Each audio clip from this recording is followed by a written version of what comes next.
Hey guys, Asher coming at you today and Watcher of Realms. Welcome to the video, guys. I'm glad to have you all here with me. Today we're talking about how to build a healer so they actually, heal. They actually keep your team alive. What a novel concept. Today we're gonna go ahead and kind of teach you the best practices.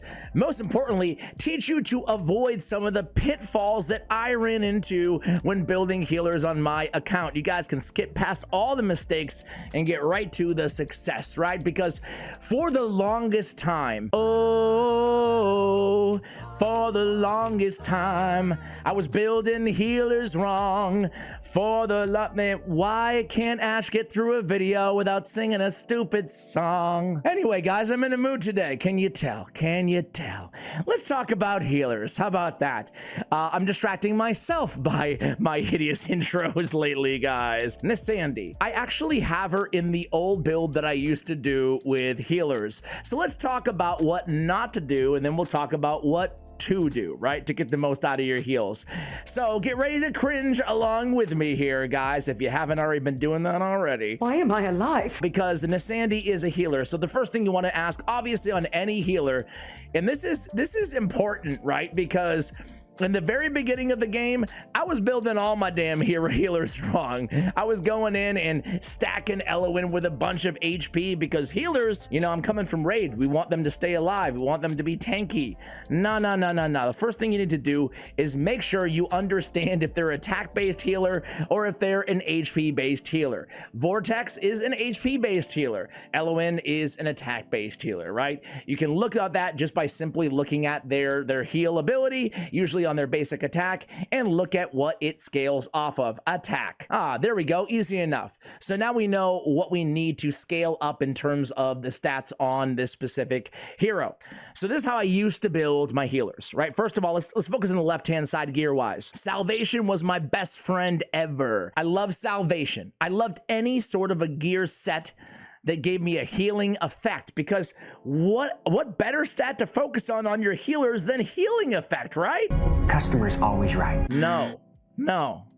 It's counterintuitive. So first of all, Salvation is not awful, right? It's not awful. Gives you 25 healing effect. It's usable, right? Especially if you have the right substats that you're looking for, right? However, it's not my fave, right?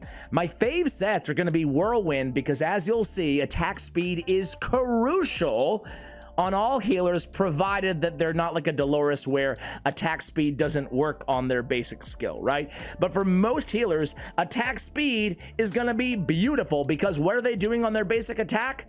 They're healing. So more attack speed means more heals. There we go. All right, healing effect, it's fine. So I always went Salvation. Healing effect isn't that important in this game. It's crazy because it can be a main stat gear, right? So I think a lot of new players, myself included, they would go right towards the healing effect. It's unnecessary, it really is. It's nice. It does give diminishing returns over around 100, but you can even get by without 100. You can get by without 40, you know, it's not that imperative. Attack speed and the actual stat in which their heals scale off of are the most important.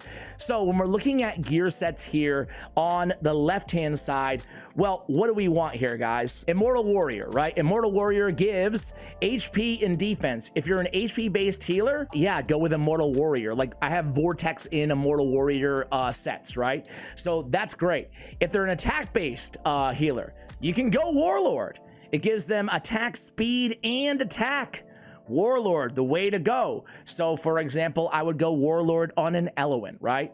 And then the third option I would give you guys is good old Whirlwind, because Whirlwind gives you attack speed plus 75. Really strong. So there we go. That's the left-hand side. Easy enough. Attack speed is your main focus. On the right-hand side, this is how I used to build healers. Attack percentage, because after all, she's an attack-based healer. That was good. One thumb up here, Ash. Healing effect. Healing effect main stat gear.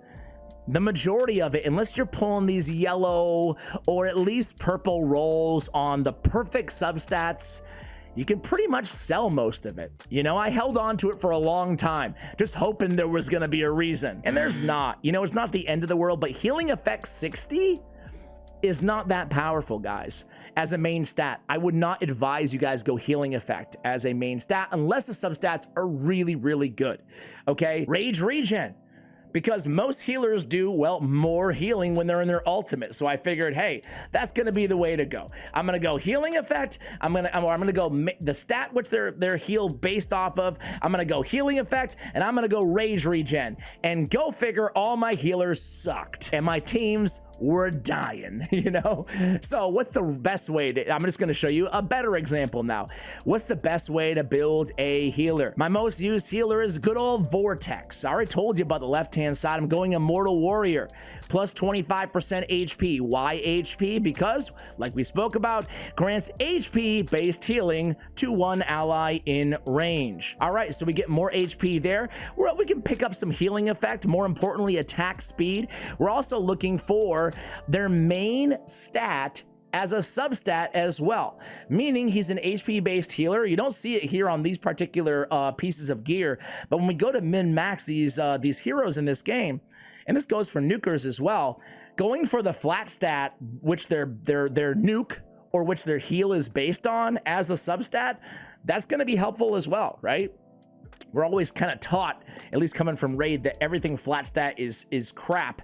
But yeah, if we have HP bonus with more HP, 1635, that's incredibly significant. 1635 is the amount of HP you can get out of a lot of artifacts, depending on obviously the rarity and level. It's significant, okay? So again, I'm looking for HP bonus, and HP bonus. Yeah, that's right. I would advise you guys go with HP bonus or main stat, right? So on an Eloin or on a Hollow, for example, right? They're attack-based healers, and I'll show you Eloin in a moment here. I would go attack percentage with one caveat, right? One caveat. You can go attack speed as well, because attack speed is so valuable, right? So as long as they can scale their healing based on attack speed, which 95% of healers in the game can, then I see no issue with going HP percentage, attack speed, looking for good HP percentage and HP as substats, and then HP percentage as well, HP bonus, right?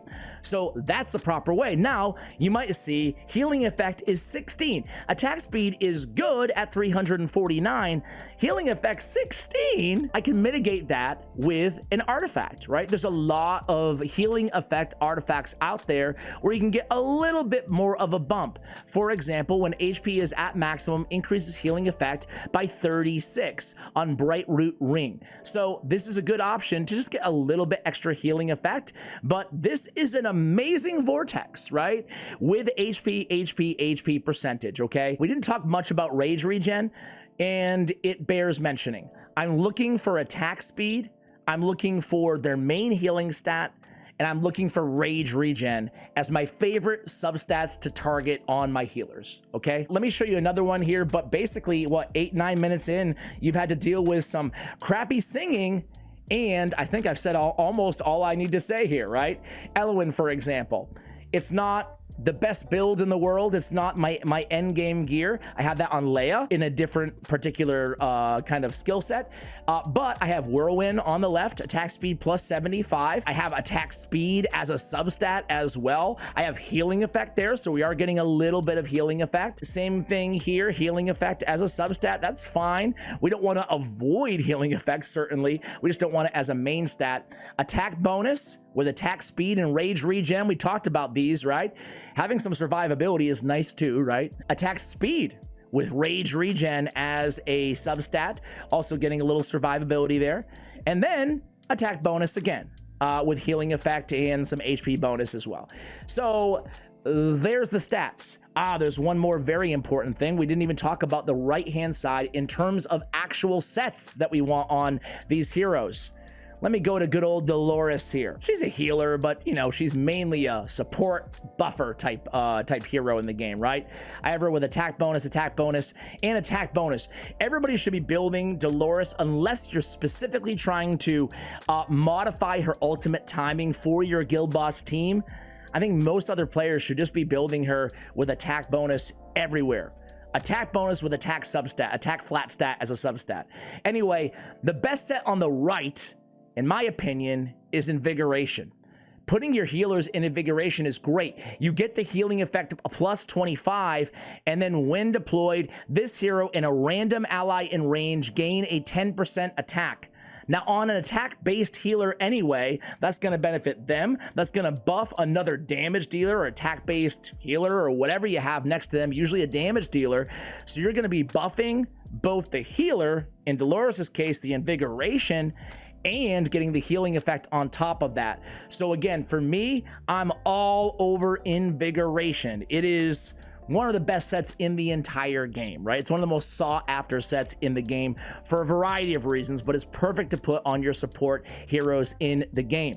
So my Dolores, for example, just tons of attack, right? 12, 340 as a total, and that's not even nearly as high as some of the endgame Doloreses that you see out there. One other set that I will mention as well, if you don't have Invigoration gear, that's totally cool. You can go with, it's Asclepius. Asclepius gives a max HP plus 10% and healing effect plus 20. I point this out because I would prefer this set on a Vortex if I had to choose a set that's you know, an epic set or rarity wise, because you get the HP and you get the healing effect. But as always, guys, stats over sets. Right? I would not sacrifice any of my main stats just to get the Asclepius gear on my hero. All right, guys, that's pretty much it. That's how you focus on building an adequate and competent healer for your team. Don't do what I did. Don't go all out healing effect and rage regen. Go main stat, go attack speed, go some rage regen, add and sprinkle in a little bit of healing effect, right? It's like the, I don't know, it's like the hot fudge on a sundae. It's really good and we love it, but we don't want more hot fudge than the actual ice cream. Okay, on that note, I'm gonna let you guys go. Much love, and as always, take care, guys.